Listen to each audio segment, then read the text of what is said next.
షర్మిలకి కాంగ్రెస్‌లో వ్యతిరేకంగా పావుల్ని కదుపుతూ కాంగ్రెస్‌లో ఉన్న ముఖ్య నేతల్ని వైసీపీలోకి తీసుకునే ప్లాన్‌లో జగన్ ఉండి, అంటే షర్మిలకి వ్యతిరేకంగా ప్లాన్ చేస్తున్నాడు జగన్ అనేది న్యూస్ వస్తుంది సార్. సో, నిజంగానే షర్మిలకి చెక్ పెట్టే ఉద్దేశం జగన్‌కి ఉందా? ఆ ప్లాన్ వర్కౌట్ అవుతుందా జగన్ చేసేది? జగన్‌కి ఉన్న అతిపెద్ద సమస్యల్లో హ్మ్. ఎందుకంటే జగన్ తన లైఫ్‌లో పొలిటికల్ లైఫ్‌లో ఎప్పుడూ ఎదుర్కోనంత క్రైసిస్ ఇప్పుడు ఎదుర్కొంటున్నాడు. హ్మ్. ఒకవైపు కేసులు కత్తుల్లాగా కేసులు వెళ్లాడుతున్నాయి. ముఖ్యంగా అక్రమాస్తుల కేసులు, వివేకానంద రెడ్డి హత్య హ్మ్. కేసు ఈ 2 బలంగా వెళ్లాడుతున్నాయి. అవి కాకుండా రాష్ట్రంలో అనేక కుంభకోణాల్లో జగన్ పేరు కూడా ఉంది. హ్మ్. ఇసుక, మద్యం ఇలాంటి అనేక కుంభకోణాల్లో జగన్ పేరుంది. కాబట్టి ఏ కేసులో ఎప్పుడు జైలుకెళ్తాడు అనేది ఒక సందిగ్ధ పరిస్థితిలో ఉంది. హ్మ్. రెండో వైపు జగన్‌కి సంబంధించి పార్టీలో ఎవరు ప్రధానంగా ఎవరెవరు జగన్‌తో గతంలో ఉన్నారో హ్మ్. వాళ్ళందరినీ బయటికి తీసుకొచ్చి హ్మ్. వైసీపీని కంప్లీట్‌గా బలహీనపరిచే వ్యూహంలో పవన్ కళ్యాణ్, చంద్రబాబు అడుగులు వేస్తున్నారు. హ్మ్. ఆల్రెడీ బాలినేని కావచ్చు, నిన్న ఆళ్ళ నాని కావచ్చు, ఆల్రెడీ చాలామంది వైసీపీని వదిలి ఇటు జనసేనలో గాని, ఇటు తెలుగుదేశంలో గాని జాయిన్ అయిపోయేది హ్మ్. కనిపిస్తుంది.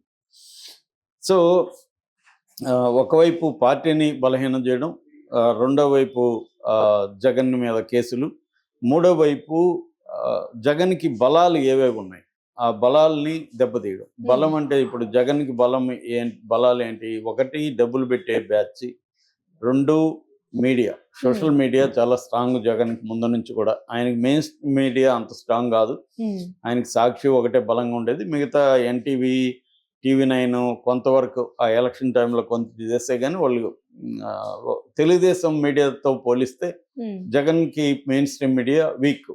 కానీ తెలుగుదేశంతో పోలిస్తే జగన్ సోషల్ మీడియా స్ట్రాంగ్. అగ్రెసివ్‌గా ఉండడం అవన్నీ ఉండేది.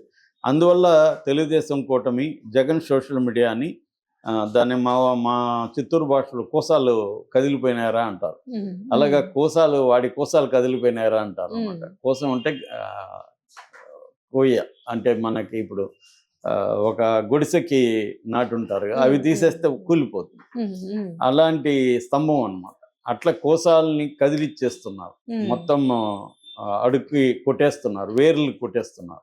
ఇంకెవరో గూడా సోషల్ మీడియాలోకొచ్చి కూటమికి వ్యతిరేకంగా పోస్టులు పెట్టే ధైర్యం చేయలేని విధంగా వాళ్ళని భయంకరంగా కేసులు పెట్టి చేస్తున్నారు. హ్మ్. సో, ఆ రకంగా జగన్ బలాలన్నిటిని ఒక్కోటి కొట్టుకుంటా వస్తున్నారు. మామూలుగా ఇది కూడా యుద్ధ వ్యూహమే. యుద్ధ వ్యూహంలో ఏందంటే ముందు పదాతి దళాన్ని లేకపోతే పదాధికారుల్ని అలా ఒక్కొక్క శ్రేణులనంతా వాళ్ళు పిరమిడ్ లాగా ఉంటదనుకుంటే ఒక సైన్యం. కింద నుంచి కొట్టుకుంటా వెళ్తే ఆల్మోస్ట్ పైనుంచి కొట్టకూడదు. పైనుంచి స్ట్రాంగ్‌గా ఉంటది గదా! కింద నుంచి నరుక్కుంటా వెళ్ళడం అనే ఒక వ్యూహం. ఆ వ్యూహం ఇప్పుడు చంద్రబాబు, పవన్ కళ్యాణ్ అనుసరిస్తా ఉన్నారు. హ్మ్. మరోవైపు అన్నిటికంటే అది వేమన పద్యం గూడా ఉంటది. చెప్పులోన రాయి చెవులోన జోరీగా ఇంటిలోన పోరు ఇంతింత కాదయ్య.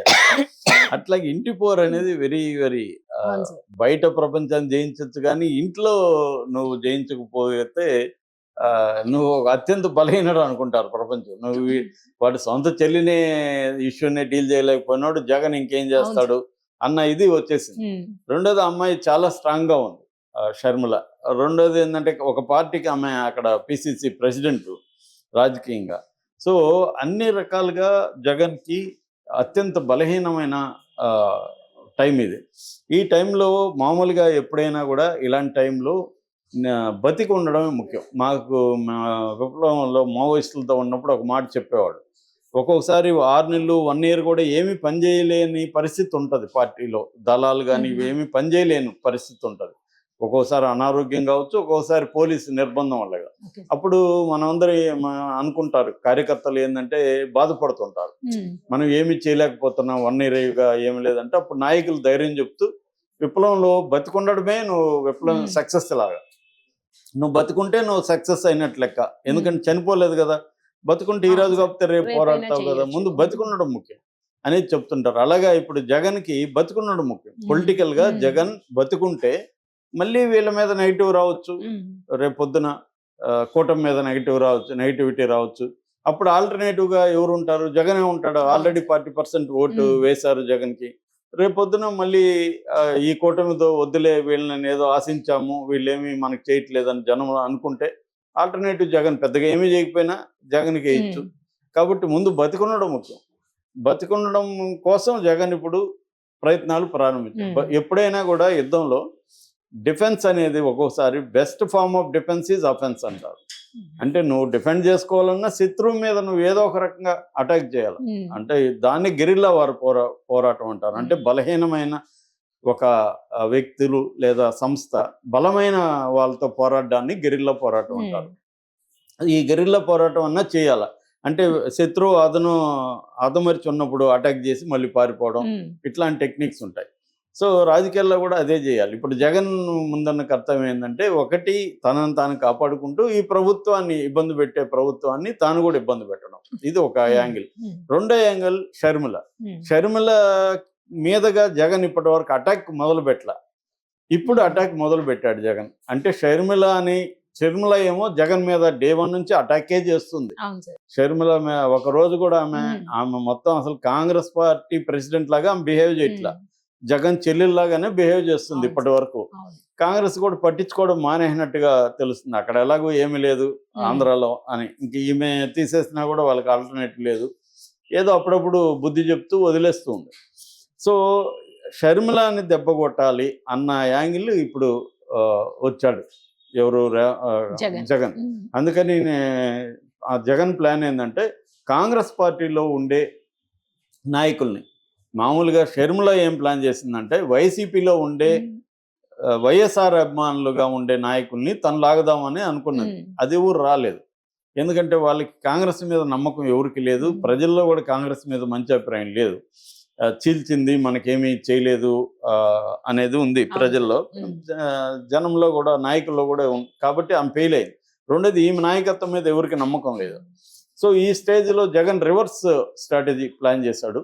షర్మిలాని బలహీనపరిచి షర్మిలాని వీక్ చేసేస్తే కాంగ్రెస్లో, షర్మిలకి రేపొద్దున వాళ్ళు షర్మిలాని తీసేస్తారు, ఈ వల్ల ఎంతమంది కాంగ్రెస్ వాళ్ళు వైసీపీలోకి వెళ్ళిపోతాయి అనే స్ట్రాటజీ మొదలుపెట్టి శైలనాథ్తో స్టార్ట్ చేశాడు. మొన్న కర్నూలుకి ఆయన సురేందర్ రెడ్డి అనుకుంటా ఆయన పేరు, వీళ్ళ సెక్రటరీ, వైసీపీ సెక్రటరీ కూతురు పెళ్లికి వెళ్ళాడు జగన్.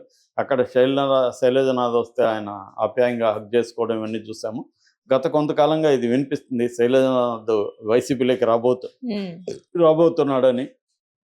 దాదాపు 8 మంది కాంగ్రెస్ నాయకులు వైసీపీలోకి కాంగ్రెస్ నుంచి రెడీగా ఉన్నారు. ఎందుకంటే వీళ్ళల్లో కొంత అసంతృప్తి కూడా షర్మిల మీద ఉంది. షర్మిల మెథడ్ ఏంటంటే, ఆమె ఒక సుప్రీం లీడర్ లాగా బిహేవ్ చేస్తుంది. నిజానికి కాంగ్రెస్ పార్టీలో అలా ఉండదు, ఇతరులకు కూడా ఇంపార్టెన్స్ ఇవ్వాలి. పవర్ ఉంటే ఓకే, పవర్ లేనప్పుడు కూడా సుప్రీం లీడర్ లాగా బిహేవ్ చేస్తే కుదరదు. సో ఆమెకేమో ఒంటెత్తు పోకడ అంటారు, ఒంటెత్తు పోకడ అలవాటు అయిపోయింది. టీం వర్క్ అనేది ఆమెకు చేత కాదు. సో అందువల్ల మిగతా వాళ్ళు అఫెండ్ అవుతుంటారు. మాతో ఏం డిస్కస్ చేయదు, ఎంతసేపు జగన్ ఉంటుంది ఇక్కడ, మనం ఈ ప్రభుత్వానికి వ్యతిరేకంగా పోరాడితే కదా మనకు బలం పెరిగేది, ప్రజా ఉద్యమం వచ్చేది, జగన్తో కొట్లాడితే మనకేం ఉరుగుతుంది అనేది కాంగ్రెస్ పార్టీకి ఉన్న నాయకులకు ఉన్న ఇది. అందుకని జగన్ ఇదంతా ప్లాన్ చేసుకొని ఇప్పుడు రివర్స్గా అటాక్, అంటే అఫెన్సివ్లోకి వచ్చాడు. చెల్లి మీద మొదటిసారి జగన్ అఫెన్సివ్లోకి రాజకీయంగా వచ్చాడు. ఈ వ్యూహాన్ని అమలు చేస్తున్నాడు.